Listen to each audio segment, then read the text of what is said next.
បាត់ដំបងក្រងអនុសា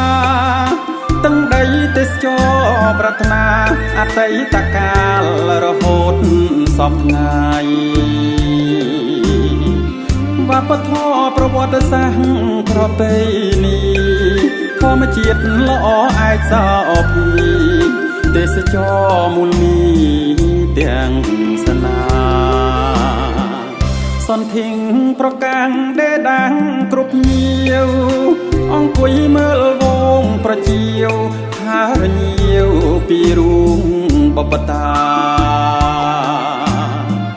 ខ្នងភ្នំសំពៅជំរឿស្នេហានឹកពពុំពេញចិនដាទឹកធ្លាក់ចំការស្វាយប្រណិតឡូរីជើងភ្នំបាននអើយខ្ញុំបានជួបហើយផ្ទះការนิ่งមិត្តទំពាំងបាយជូ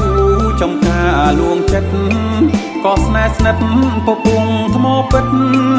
ស្ថិតភ្នំកាច់កាបាននន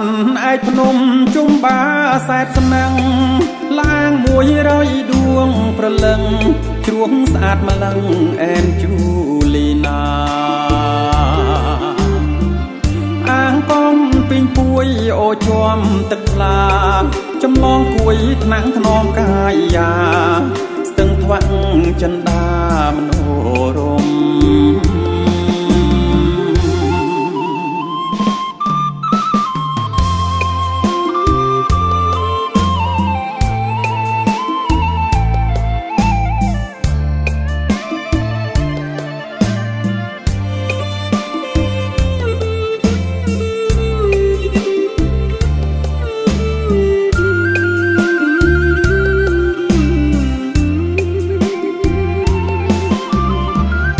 ទេសចរជិះទូកមើលសត្វស្លាប់បឹងទុនលេសាបព្រែកតលសហង្គម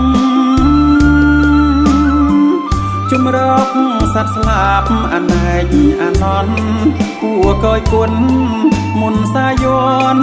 ហៀបអស់ស្ដងគុតវត្តដំរៃសសម្រងក្នុងកណ្ដាលឈើខ្មៅពោវាលក្របក្រាលវត្តកោកែវថ្នាលវប្បធម៌ល្អផុតកំផែងសង្កែថែបានគុតមុតដំបងត្រញរួងមានរិទ្ធកម្ពុជាស្ថិតសុខអង្វែងអើ